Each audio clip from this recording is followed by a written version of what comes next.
Students, बाल मंदिर के इस YouTube चैनल पर आपका हार्दिक स्वागत है। हमने लास्ट लेक्चर के अंदर शुरुआत की थी हेलो एल्केन और हेलो एरिन यौगिकों के नामकरण के बारे में, और मैंने आपको कुछ एग्जाम्पल भी दिए हैं जो आप अपने आप करोगे। ठीक है।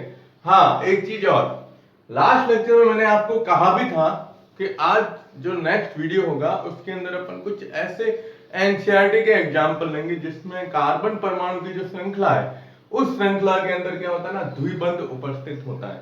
जनरली देखो, आप अपन जब कोई भी श्रृंखला बनाते हैं तो उस श्रृंखला में पहले भी आपको बताया गया है किस प्रकार से इसको प्रदर्शित करते हैं, है ना। अब जैसे आपके सामने स्क्रीन के ऊपर बोर्ड पे मैंने 1, 2 और ये 3 एग्जाम्पल लिखे हैं। अब इन 3 एग्जाम्पल को देखो, आप गौर से देखोगे ना तो जिस स्थान के ऊपर ये जैसे अपन ले रहे हैं ये पॉइंट आ रहा है, ये आपको मैंने बताया था 1, ये 2 और ये 3। अब ये 3 पॉइंट जो आपको दिख रहे हैं ना, ये कार्बन है बताया है आपको पहले। अब यहां देखिए तो इसमें भी 1, ये 2 और ये कितने हैं, 3 पॉइंट है। जहां 2 लाइनें आपस में मिल रही है वो कार्बन परमाणु। इधर भी देख रहे हो आप, तो इधर देखिए ये 1 पॉइंट, ये दूसरा पॉइंट और ये तीसरा पॉइंट, ये 3 कार्बन है ना। और बीच में आप देख रहे हो कि इन दोनों के बीच में एक द्विबंध है, इन दोनों के बीच में भी एक क्या है, द्विबंध उपस्थित है, इन दोनों के बीच में भी क्या है, द्विबंध उपस्थित है। तो बिल्कुल सिंपल तरीके से आपको इन यौगिकों का आईयूपीएसी पद्धति के अंदर अपन क्या ले रहे हैं, आईयूपीएसी पद्धति ले रहे हैं। ठीक है। तो सबसे पहले पहला उदाहरण, तो पहला उदाहरण अपन लेते हैं। देखो आप यहां से देखिए, आप ये सी है, ये सी है और ये भी क्या है, सी है। अब इस कार्बन को देखो 4 बंध दिख रहे हैं, 1 2 3 4। इस कार्बन में भी 1 2 3 4, इसमें देख रहे हो 4 स्पष्ट बंध दिख रहे हैं अपन को, है ना। चलिए अब आप क्या करो, पहले नंबरिंग दीजिए। तो नंबरिंग उस सिरे से दी जाती है जहां से द्विबंध क्या आता है, नजदीक आता हो। यही होता है नियम आईयूपीएसी का। तो यहां से देखते हो तो 1 2 नंबर पे आ रहा है। यहां से देखते हो तो ये कार्बन है, 1 2 और 3 नंबर पे आ रहा है। तो ये 1 2 3 4 5, श्रृंखला कितने की बनी, 5 की। इसमें देखिए ये 1 2 और 3 है, तो यहां से लीजिए आप इस CH3 समूह से लीजिए। तो 1 2 3 और कितने की बनी, 4 की श्रृंखला बनी। अब ऐसे इसमें आप भी देख सकते हो, इसमें 3 पॉइंट दिख रहे हैं हमें, कौन सा, 1 2 और 3, कर सकते हो ना आप, है ना। अब ये 3 कार्बन आपको दिख रहे हैं, 1 2 और 3। यहां से देखते हो पहले और दूसरे नंबर पे आ रहा है और यहाँ पे पहले नंबर पे ही जुड़ा हुआ है। ठीक है। तो ये आपको इसमें स्थिति ये बतानी है। ठीक है। अब आप इसका नाम लिखोगे तो देखो चौथे नंबर कार्बन पर क्या जुड़ा हुआ है, ब्रोमीन जुड़ा हुआ है। बाकी ये देख रहे हो H है, H का कोई लेना देना नहीं, तो 4 ब्रोमो। ठीक है। अब पहले और दूसरे नंबर पे आप देख रहे हो डबल बॉन्ड है, तो इसमें क्या लिखते हैं, 2 पे ना तो 2 के बाद क्या लिखते हैं, पेंटीन के रूप में, या पेंटूइन के रूप में भी आप इसको प्रदर्शित कर सकते हो। ठीक है। अब ये उदाहरण लीजिए। अब इस उदाहरण में 1 2 3 और 4 है। अब यहां पर आप देख रहे हो ये लगभग सेम एक जैसा ही है, तो 1 2 3 4 कार्बन के, तो 4 में यहां देख रहे हो यहां पर ये कौन सा कार्बन है, 4 नंबर कार्बन है। 1 2 3 और 4, 4 पे क्या जुड़ा हुआ है, क्लोरीन जुड़ा हुआ है। और इधर से देखते हो तो 1 और 2 नंबर पे, इधर से भी 1 और 2 नंबर पे। अब यहां स्थिति आ गई कि 2 नंबर पे इधर से भी दूसरे नंबर पे द्विबंध आ रहा है, इधर से भी आ रहा है। तो जब अपन इसमें नंबरिंग करेंगे ना, ये मैंने आपको कार्बन की संख्या बताई कि इसमें श्रृंखला में 4 कार्बन है ना। अब नंबरिंग वहां से करेंगे जहां से कोई प्रतिस्थापित समूह क्या आता है, नजदीक। क्योंकि अगर दोनों तरफ से देखो 1 और 2 पे द्विबंध है, इधर से भी देखते हो 1 और 2 पे द्विबंध है, दोनों स्थिति में बराबर है, तो हम यहाँ पर प्रतिस्थापित समूह से लेंगे। तो ये 1 नंबर 2 नंबर 3 नंबर और 4। अब ये 1 है तो ये आ जाएगा 1 क्लोरो, 1 पे, और कितने पे, 2, तो 2 क्या आ जाएगा, ये ब्यूटीन के रूप में इसे प्रदर्शित करते हैं, 1 क्लोरो 2 ब्यूटीन के रूप में दर्शाएंगे। इधर देखिए इसमें, तो इसमें आप देख रहे हो यहां से 1 और 2 नंबर पे आ रहा है, अब ये 3 कार्बन की श्रृंखला है और इसको देखते हो ना, जनरली ये यूं लिखा जाएगा CH2 डबल बॉन्ड CH, फिर CH2 और I, ये सूत्र ये है। अब यहां से देखते हैं तो ये एक और कितने पे आ रहा है, 2 पे, डबल बॉन्ड कितने पे आ रहा है, 2 पे, और यहां से देखते हैं तो एक और 2, ये 1 पे आ रहा है इधर से, तो नंबरिंग ये सही है। कितने पे जुड़ा हुआ है, 3, तो 3 क्या आएगा, आयोडो, और है क्या, प्रोपीन के रूप में इसे प्रदर्शित करते हैं। तो इन यौगिकों को आप श्रृंखला का सूत्र देख के डरना मत कि यार ये कैसे इतने बड़े बड़े सूत्र दिए हैं, वास्तविकता कुछ भी नहीं है इसमें। सिंपल तरीके से देखोगे तो CH3CH डबल बॉन्ड CH, फिर ये CH, एक तरफ CH3 एक तरफ Br लिखा हूं। अब इसका नाम लिखना है तो देखो आप, ये अब आपको दिख रहा है ना, ये और ये उदाहरण सेम आ गया। ये मैंने अलग से बताया था, लेकिन जब हम इसकी संरचना को इस प्रकार से लिखना चाहे तो ये संरचना और ये संरचना सेम आ रही। चलो यहाँ पर आयोडीन के स्थान पर अपन क्या लिख देते हैं, जैसे फ्लोरीन लिख देते हैं। तो अब आप इसका नाम करोगे तो नंबरिंग यहां से करेंगे, तो ये 1 2 3, तो क्या आ रहा है, 3 फ्लोरो, फ्लोरीन है, और प्रोपीन लिख सकते हो आप, ये प्रोपीन, प्रोपीन के आगे 1 लगाओ तो आपकी इच्छा है, नहीं लगाओ तो भी आपकी इच्छा है, क्योंकि चाहे इधर लगाओगे तो भी नंबर 1 पे आएगा और इधर लगाओगे तो भी नंबर 1 पे आएगा। ये उदाहरण आपको ध्यान में रखना है। तो ये कुल मिला के IUPAC के अंदर द्विबंध युक्त यौगिकों का नामकरण जो होता है ना, उसमें ये एग्जाम्पल, स्पेशली ये जो संरचनाएं हैं, ये 1, ये 2 और ये 3, इन संरचनाओं को ध्यान में रखिएगा, ठीक है। अब आगे अपन लेते हैं, मैंने जैसे आपको बताया था कि बेंजीन की वलय है, बेंजीन, तो बेंजीन की वलय से नामकरण किस प्रकार से किया जाएगा कि बेंजीन के साथ में कोई एल्किल समूह जुड़ा हो और फिर उससे हेलोजन जुड़ा हो। जैसे अपन ने वर्गीकरण में लिया था ना बेंजिलिक हैलाइड, तो बेंजिलिक हैलाइड का IUPAC में नाम किस प्रकार से करते हैं। तो पहले आप इसका स्क्रीनशॉट ले लो। ओके, अब देखिए आप, अब हम क्या करते हैं, यहां पर वो एग्जाम्पल ले लेते हैं बेंजीन वाला।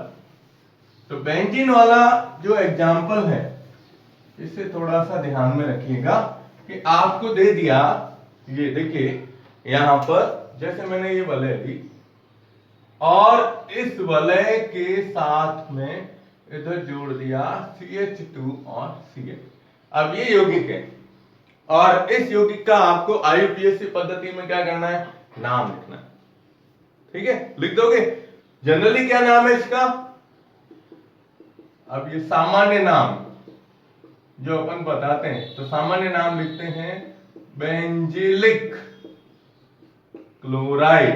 क्या लिखते हैं अपन, बेंजिलिक क्लोराइड लिखते हैं।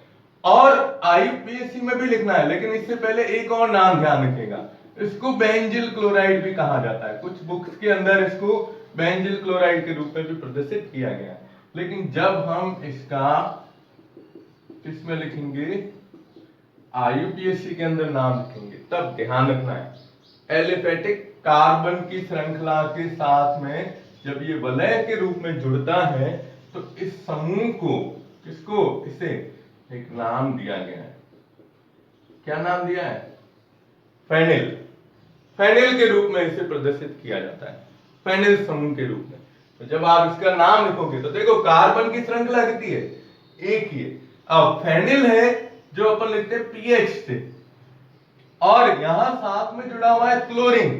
क्लोरीन को किससे शुरू करते हैं अपन, CH से, तो पहले अल्फाबेट के हिसाब से क्या आता है, क्लोरीन आता है। तो अब जब आप इसका नाम लिखोगे तो लिखेंगे क्या, क्लोरो सबसे पहले, फिर इसके साथ में क्या जुड़ा हुआ है, फेनिल, तो क्लोरो फेनिल।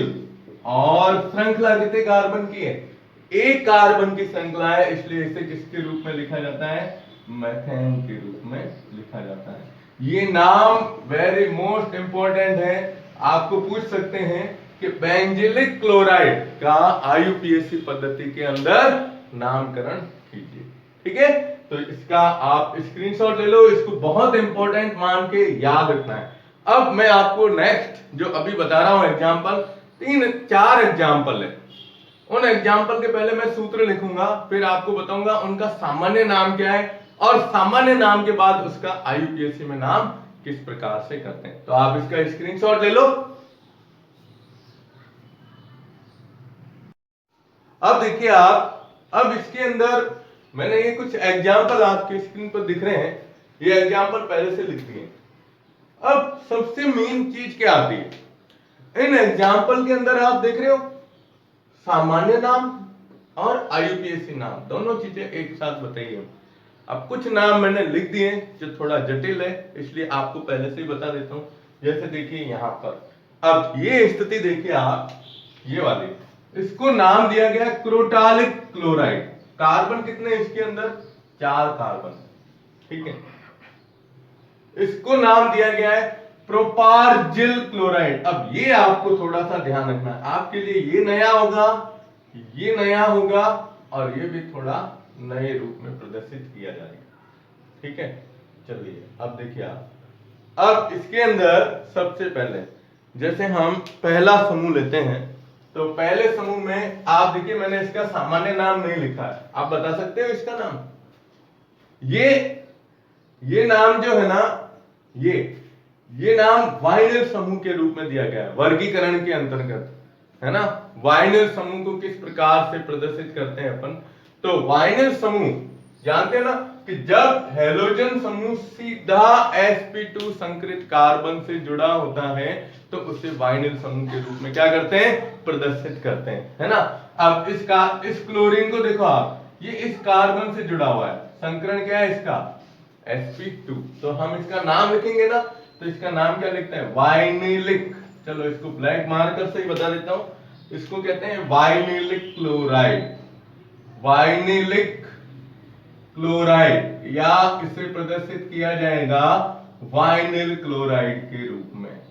क्या नाम देते हैं, वाइनिल क्लोराइड के रूप में प्रदर्शित करते हैं, ठीक है। अब इसको देखो आप, याद है ये भी हम देख रहे हैं ना, ये भी किसका उदाहरण है, वर्गीकरण का उदाहरण है। मैंने कहा था आपको कि ये ऐसा कोई सूत्र देंगे फिर पूछेंगे कि ये किस प्रकार का हैलाइड है, वर्गीकृत कीजिए इसको।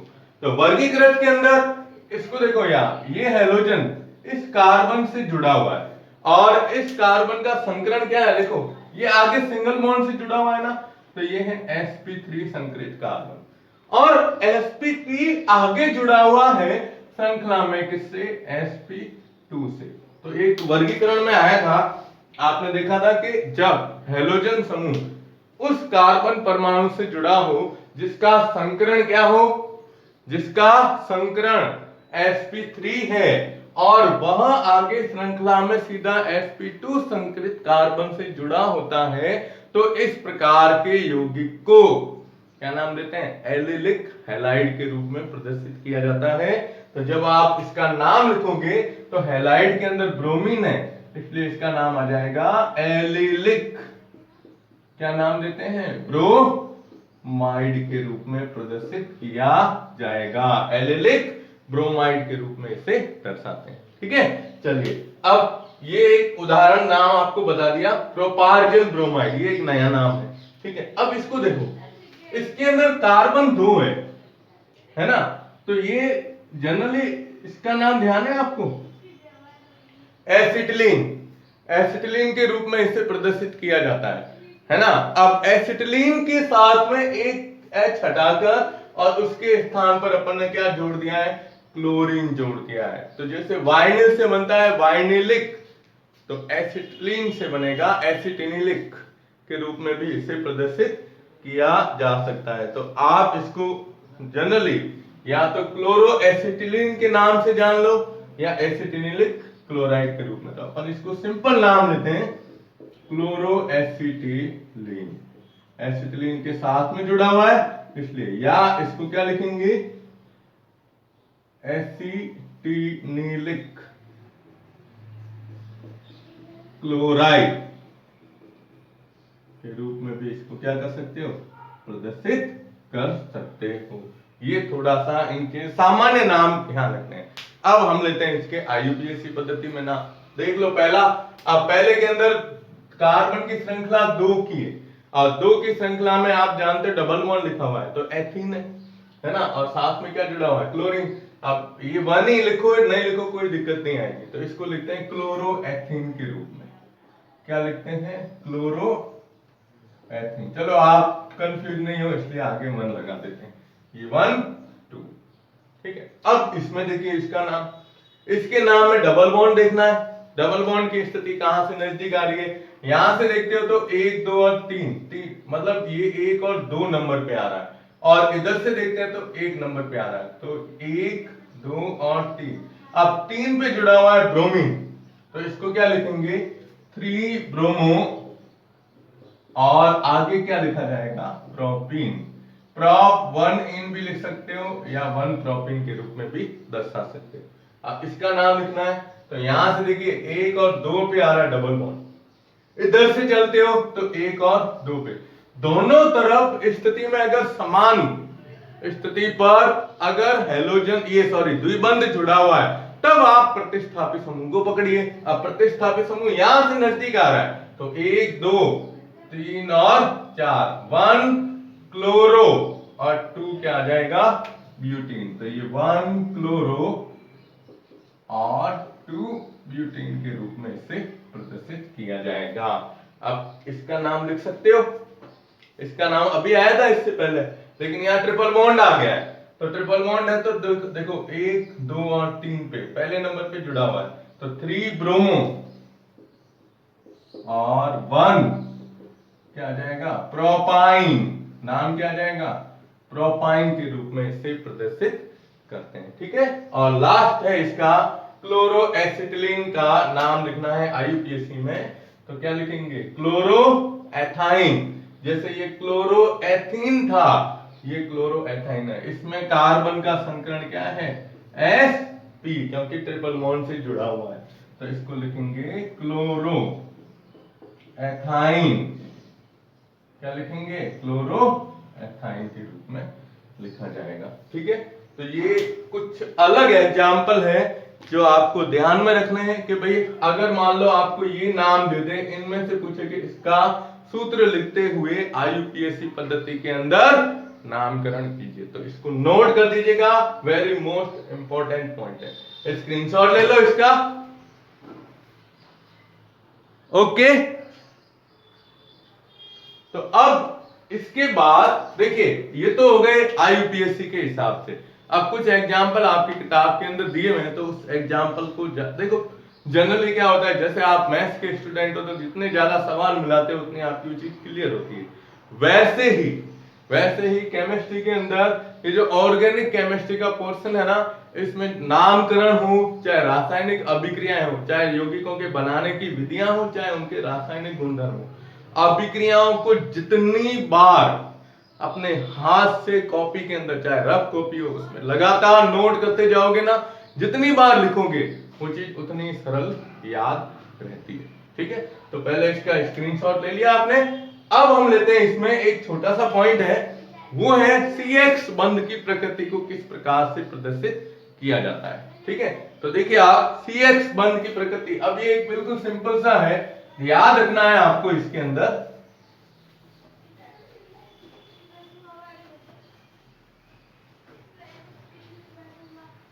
अब CX बंध की प्रकृति कैसे प्रदर्शित की जाती है, CX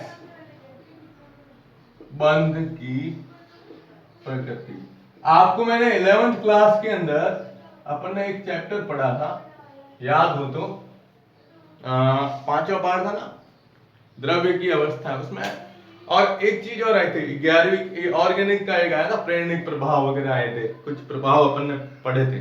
तो यहाँ पर वही चीज है, CX बंध की प्रकृति कैसी होती है, ध्रुवीय होती है, अध्रुवीय होती है वगैरह। तो ये रासायनिक बंध वाले पाठ में भी अपन ने पढ़ा है ध्रुवीय बंध वगैरह के बारे में। देखो क्या होता है, ये C 1 2 3, ये हैलोजन जुड़ा हुआ।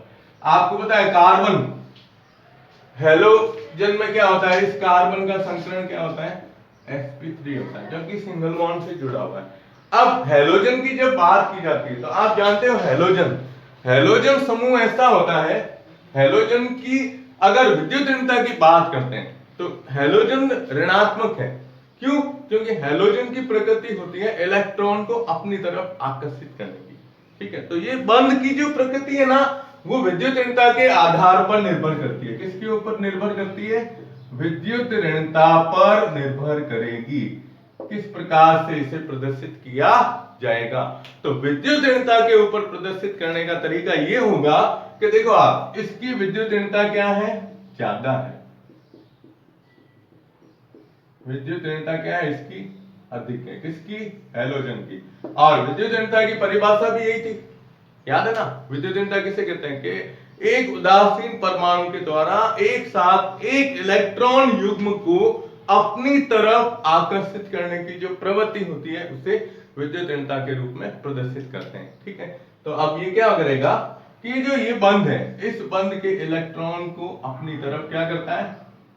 खींचता है। जब ये CH बंध के इलेक्ट्रॉन को अपनी तरफ खींचेगा तो इस हैलोजन पर आंशिक माइनस आवेश आ जाता है, और यहां से बंध में इलेक्ट्रॉन की कमी हुई है, तो ये बंध इस कार्बन से इलेक्ट्रॉन को खींचता है। तो इस कार्बन पर इलेक्ट्रॉन घनत्व में कमी होने से क्या आवेश आता है? आंशिक प्लस आवेश आ जाएगा। ठीक है, तो एक ही अणु में जब ये लिखा जाता है कि एक ही अणु पर, एक ही अणु में जब दो आंशिक आवेश आते हैं तो उसमें ध्रुवीय प्रकृति उत्पन्न होती है। क्या होती है? ध्रुवीय प्रकृति उत्पन्न होती है। यानी CH बंध जो होगा उसकी प्रकृति कैसी होती है? ध्रुवीय प्रकृति दर्शाई जाती है। ठीक है, तो आप इसका स्क्रीनशॉट ले लो। ओके, तो हमने यहां पर ये लिया CH बंध की प्रकृति को किस प्रकार से प्रदर्शित करते हैं। तो CH बंध विद्युत ऋणता है, जिसकी विद्युत ऋणता ज्यादा होती है वो उस बंध के इलेक्ट्रॉन को अपनी तरफ खींचेगा, और अपनी तरफ खींचते ही यहां पर माइनस आवेश आंशिक है, तो इस कार्बन पर क्या आ जाएगा? आंशिक प्लस आवेश। तो एक ही अणु में जब दो आंशिक आवेश आते हैं तो उसमें कौन सी प्रकृति आती है? ध्रुवीय प्रकृति उत्पन्न होती है। अब मैं इस वीडियो के साथ में पीछे किताब के अंदर एक सारणी दी गई है, उस सारणी का फोटो भी साथ में अपलोड कर देता हूं, जिसमें बंध, क्योंकि हम जानते हैं वर्ग में ऊपर से नीचे जाते हैं, परमाणु के आकार में क्या होती है? वृद्धि होती है। ठीक है, तो आप इसका स्क्रीनशॉट ले लो। ओके, तो आज हमने ये IUPAC नामकरण पूरा किया, बंध की प्रकृति बता दी है। अब नेक्स्ट वीडियो ध्यान रखिएगा, रासायनिक अभिक्रियाएं शुरू होगी, हैलोजन बनाने की विधियां। धन्यवाद।